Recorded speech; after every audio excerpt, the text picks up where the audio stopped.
Saudara putra sulung Presiden Jokowi yang sekaligus Wali Kota Solo Gibran Raka Buming Raka dipanggil Sekjen PDIP Hasto Kristianto besok. Mengaku siap menghadapi ke DPP PDI Perjuangan. Selain bahas situasi terkini, Gibran mengaku akan berikan keterangan terkait pertimbangan bergabungnya ke TPN Ganjar Pranowo. Selain itu, Gibran juga akan menjelaskan soal ketidakhadirannya di peresmian kantor DPC PDIP Kota Solo. Dan mungkin besok Rabu saya juga akan dipanggil oleh DPP. Sudah janjian sudah dihubungi Pak Hasto juga. Saya akan melaporkan keadaan terkini, Bro. Saya kan memang rutin laporan ke beliau ya besok Rabu ya. Jakarta yang mau dilaporkan? Jakarta. Yang mau dilaporkan? Ya nanti kalau dipanggil pasti ditanya. Ini gimana keadaan ini gimana. Tunggu aja besok Rabu ya. Kemarin usai Mahkamah Konstitusi mengabulkan gugatan syarat Capres dan Cawapres, Gerindra langsung melakukan rapat internal yang dihadiri seluruh Dewan Pembina Partai Gerindra dan Ketua Umum Gerindra Prabowo Subianto. Sekjen Partai Gerindra menyebut jika pasca putusan MK membuat syarat Capres dan Cawapres semakin jelas, namun Gerindra baru akan mengumumkan Cawapres pendamping Prabowo usai pertemuan dengan parpol koalisi. Gerindra menyebut sudah berkomunikasi dengan Gibran setelah mendengar putusan MK. Mahkamah Konstitusi sebagai sebuah keputusan yang final dan mengikat, tentu saja ini akan menjadi sebuah cara pandang bagi partai-partai koalisi di Koalisi Indonesia Maju dalam mengambil keputusan. Setelah partai koalisi berkumpul. Itu kapan Bang untuk pertemuan? Ya, sedang mencocokkan semua waktu para ketua umum yang sekarang masih ada sebagian di luar negeri.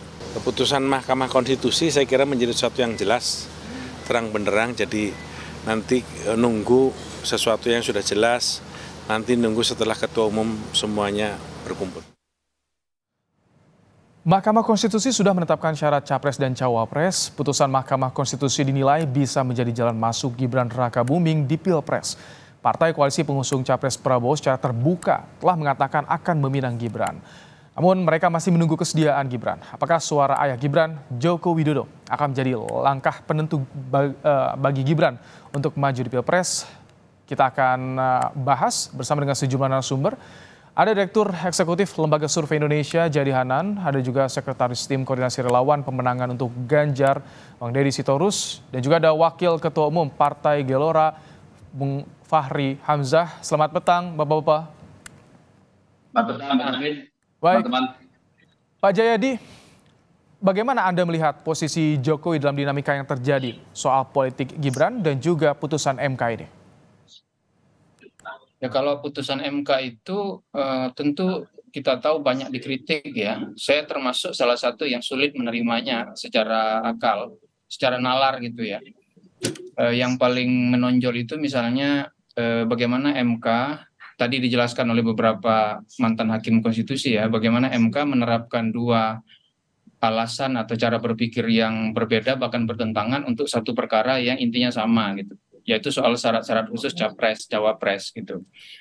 Jadi, peristiwa itu membuat kemudian keputusan MK itu kemudian membuat banyak dugaan gitu bahwa keputusan ini seperti juga yang disampaikan oleh Hakim Saldi Isra dalam dissenting opinionnya ya, bahwa keputusan ini berada dalam pusaran politik gitu, atau dalam bahasa lain ada dugaan atau banyak yang bisa menduga bahwa Hakim Konstitusi itu mengambil keputusannya tidak independen secara politik.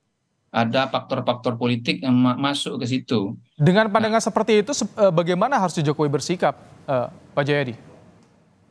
Saya kira Pak Jokowi harus bersikap bijak ya. Pak Jokowi adalah seorang presiden yang diapresiasi oleh masyarakat, yang akan segera turun. Maka sebaiknya Pak Jokowi memberikan langkah-langkah yang bijak begitu, yang mendinginkan suasana, yang memberikan kesempatan dan netralitas yang baik kepada semua pihak gitu. Jadi sikap kenegarawan Pak Jokowi akan dilihat orang pada saat ini. Soal netralitas ini yang digarisbawahi, termasuk PDIP esok kabarnya akan memanggil Gibran ya, Bung Deddy?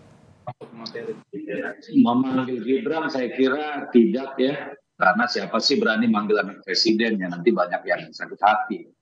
Tetapi memang Pak Sekjen ada berkomunikasi dengan Gibran, mengajak bincang-bincang seperti itulah. Karena kan kita tahu ada banyak sekali spekulasi liar di mana-mana, ya, yang tentu perlu perbincangan gitu. Jadi bukan dipanggil lah, karena tidak ada alasan untuk kita manggil-manggil Gibran. Gitu.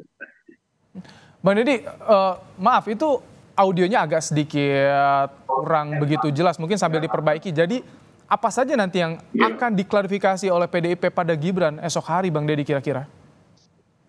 Tidak ada yang diklarifikasi dan saya tekankan tidak ada dipanggil, ya. Tapi yang ada diajak berdiskusi, katakanlah berbincang-bincang karena banyaknya spekulasi liar di publik tentang situasi atau posisi Mas Gibran gitu ya. Jadi tidak dalam konteks pemanggilan itu. Jadi terserah Mas Gibran mau datang atau tidak, karena besok juga kami punya agenda-agenda penting yang cukup padat gitu. Jadi konteksnya kalau ada waktu gitu. Jadi bukan sesuatu yang bersifat harus gitu. Oke, Bang Fahri. Baik, saya ke Bang Fahri. Bang Fahri, kan di koalisi pendukung Prabowo yang ditunggu soal cawapres adalah putusan MK. Sudah diketok. Kenapa belum deklarasi soal cawapres ini? Kan Gibran kan infonya, Bang Fahri. Dalam rapat yang lalu kami membuat 4 nama, dan kemudian nama-nama itu mewakili Jawa Timur, Jawa Tengah, Jawa Barat, dan luar Jawa. Dan memang janjinya pekan ini akan ada rapat untuk memutuskan satu nama untuk kemudian disiapkan menuju pendaftaran yang akan kita lakukan kalau tidak pekan ini, pekan depan. Dan karenanya lah saya kira keputusan Mahkamah Konstitusi ini melengkapi argumen terkait dengan peluang-peluang calon yang ada, ya, sebab keputusan ini menyebabkan ada banyak nama yang bisa masuk ke dalam kualifikasi, khususnya kaum muda dan milenial yang sekarang sudah menjabat sebagai kepala daerah, baik tingkat mengarah satu ke Gibran ya, Bang Fahri? Saya tadi bilang kepada banyak nama ya, tetapi memang salah satu nama yang diperbincangkan itu adalah nama Gibran.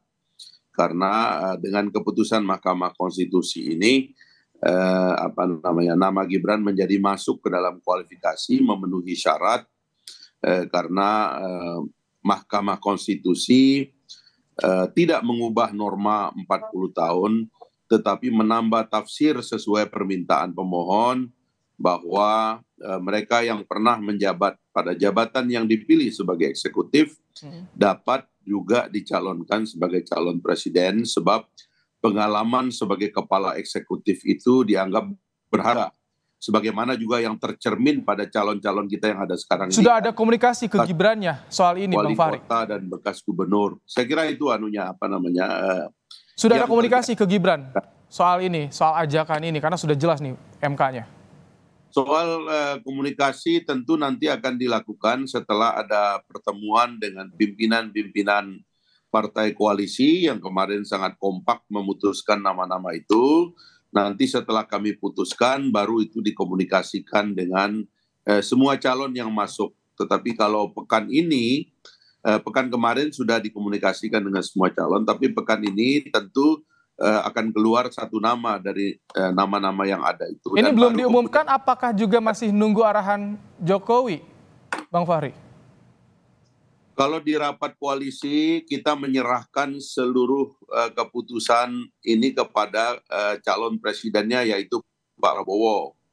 Karena beliaulah yang kira-kira nanti pada tingkat akhir menimbang siapa yang menjadi mitranya di dalam atau running mate di dalam Pilpres yang akan datang, yang dia anggap cocok oleh beliau sebagai calon wakil presiden.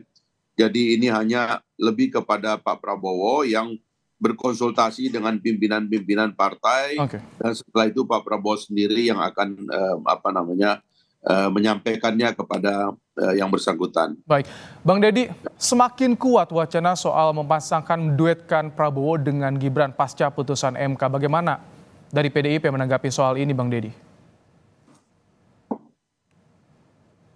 Tampaknya di-mute, Bang Deddy.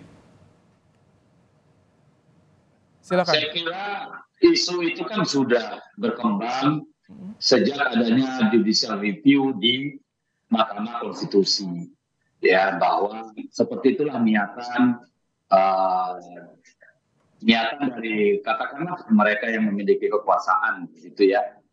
Itu terlihat dari pengaju judicial review itu yang berafiliasi dengan partai-partai politik, kepala-kepala daerah, begitu ya. Dan itu semakin kencang lagi ketika di Mahkamah Konstitusi gugatan tentang umur itu sudah pasti gagal, sehingga kan pengambilan keputusan tertunda-tunda. Lalu datanglah satu ide cerdas, menambahkan frase pernah atau berpengalaman menjadi kepala daerah. Itu sudah sangat-sangat sistematis itu, bagaimana kekuasaan politik itu masuk menjebol suatu institusi negara yang harusnya menjadi gerbang terakhir kewarasan pengelolaan kekuasaan, gitu. Oke. Dan itu kan sudah jebol. Jadi, dan kita lihat sendiri hasilnya. Kalau saya pribadi mengatakan itu bukan putusan MK, tapi putusan ketua MK, gitu. Jadi itu realitanya. Jadi kalau ditanya ini semakin kencang, dari dulu udah kencang. Yeah. Kita tahu sudah beredar namanya bahwa pada 3 putusan awal itu akan ditolak, gitu ya. Tapi dan sebenarnya sudah dikunci oleh hakim MK, gitu loh. Yang menarik kan bagaimana PDIP agar Gibran juga tidak menyeberang ke koalisi lain, dan juga bagaimana apakah Jokowi ini masih menunggu untuk memberikan restu ke Gibran masuk di bursa Pilpres karena banyaknya tekanan dari publik soal dinasti politik. Kita akan bahas usai jeda, tetap bersama kami dalam Kompas Petang.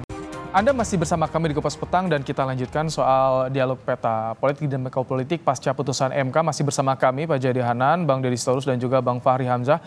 Pak Jayadi, apa sebetulnya yang ditunggu oleh Jokowi untuk memberikan restu pada Gibran di bursa Pilpres? Apakah ini juga menunggu, membaca reaksi dari masyarakat, atau bagaimana Pak Jayadi? Ya, mungkin itu salah satu yang jadi pertimbangan ya. Selain seperti kata Bang Fahri, permusyawaratan kalangan ketua umum dan di kubu Prabowo misalnya. Karena nama Gibran masuk menjadi salah satu calon di cawapres di kubu Prabowo kan gitu, di Koalisi Indonesia Maju. Yang kedua adalah soal mungkin masih melihat bagaimana perkembangan reaksi publik terhadap isu ini.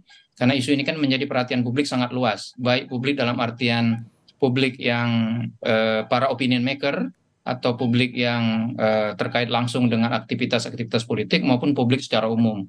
Mungkin itu yang masih dilihat saya kira. Karena begini ya, memang masuknya Gibran sebagai cawapres atau nama dalam bursa cawapres itu memang diharapkan bisa membantu misalnya Prabowo untuk memenangkan pertarungan gitu. Tapi itu belum tentu juga gitu, Mas Ibrahim. Karena minimal 2 alasan ya. Pertama sebetulnya seperti kata Bang Deddy tadi, nama Gibran sudah masuk cukup lama sebetulnya di dalam bursa percaturan ini. Dan itu saya kira berbagai riset opini publik sudah menunjukkan bahwa simulasi-simulasi yang memasukkan nama Gibran di dalam potensial pasangan capres-cawapres itu sudah banyak. Dan kalau kita perhatikan elektabilitasnya, pertama elektabilitas Gibran secara pribadi itu belum pernah nomor 1. Yang nomor 1 biasanya itu kadang-kadang Sandi Uno, Ridwan Kamil. Jadi kenapa sampai Gibran ini ditunggu-tunggu, sampai menunggu putusan MK untuk Gibran? Apa istimewanya menurut Anda Pak Jayadi?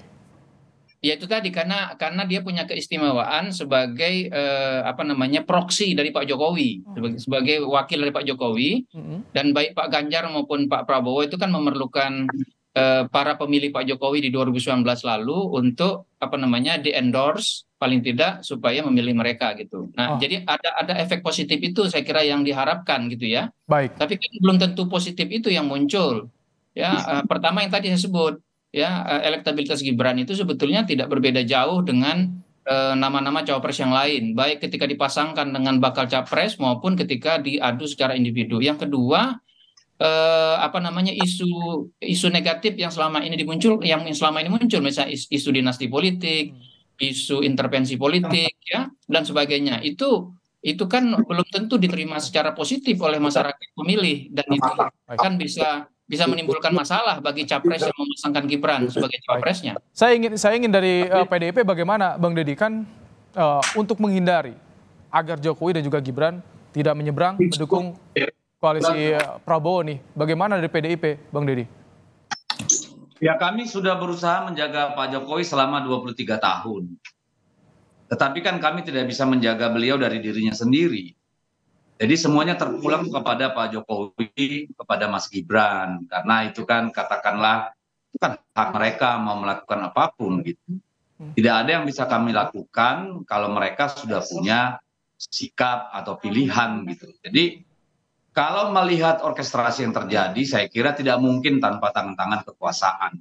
Jadi ya kalau di banyak tempat orang-orang yang haus kekuasaan menjadi kehilangan kewarasan, saya kira hal yang tidak bisa dihindari dalam situasi seperti ini. Kami hanya bisa fokus pada pemenangan Mas Ganjar. Biarlah alam semesta, biarlah masyarakat yang menilai, karena rakyat kita ini kan tidak bodoh-bodoh amat ya. Anak-anak muda kita yang menjadi pemilih terbesar di atas 52-54%, saya kira adalah orang-orang terdidik yang mampu menelaah atau katakanlah memilah-milah informasi gitu. Baik. Ini kan cara-cara yang menurut kita belum pernah terjadi di Republik ini.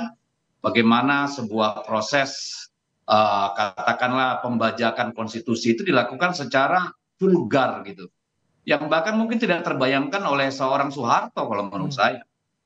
Baik, pembajakan konstitusi itu yang disampaikan Bang Fahri, dengan adanya kritik seperti itu, apakah masih tetap akan memperjuangkan mencalonkan Gibran sebagai pendamping Prabowo? Karena Pak Yusril juga bilang menyarankan tidak usah mencalonkan Gibran melihat putusan MK kemarin. Pertama, keputusan ini baik bagi bangsa kita, satu inisiatif untuk memperlebar dan memperluas kandidat, sesuatu yang saya dari dulu menginginkan, bahkan mudah-mudahan ini nanti mengarah kepada dinolkannya presidensial threshold yang oleh partai-partai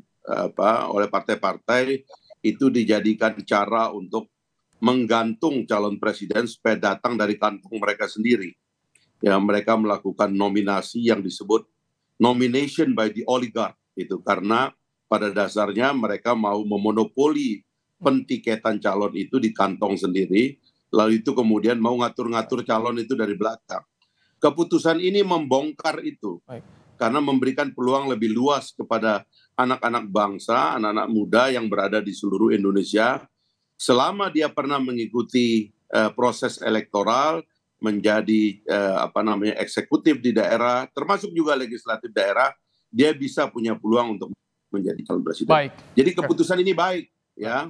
Kami tangkap. Baik, konstitusional, dan itu sudah jadi kenyataan. Baik. Nah sekarang terkait Gibran, sebenarnya kita lagi memang memerlukan dia. Dan seharusnya kalau partai percaya bahwa anak-anak muda seperti Gibran juga punya kemampuan untuk memimpin, dan kemudian ada fakta bahwa memang dia dalam momentum ini sangat diperlukan untuk menjaga rekonsiliasi Pak Jokowi dan legacy yang pernah ditinggalkan untuk kepemimpinan yang akan datang. Kami tangkap. saya kira memang Gibran adalah calon yang paling kita perlukan sekarang ini. Baik. Ada penegasan dari Anda. Baik, kami tangkap Bang Fahri. Terima kasih Fahri Hamzah, Wakil Ketua Umum Partai Gelora, politisi PD Perjuangan, Bang Deddy Sitorus, dan juga Pak Jayadi Hanan. Terima kasih telah menyampaikan pandangannya dalam program Kompas Petang sore hari ini. Saya selalu Bapak-Bapak.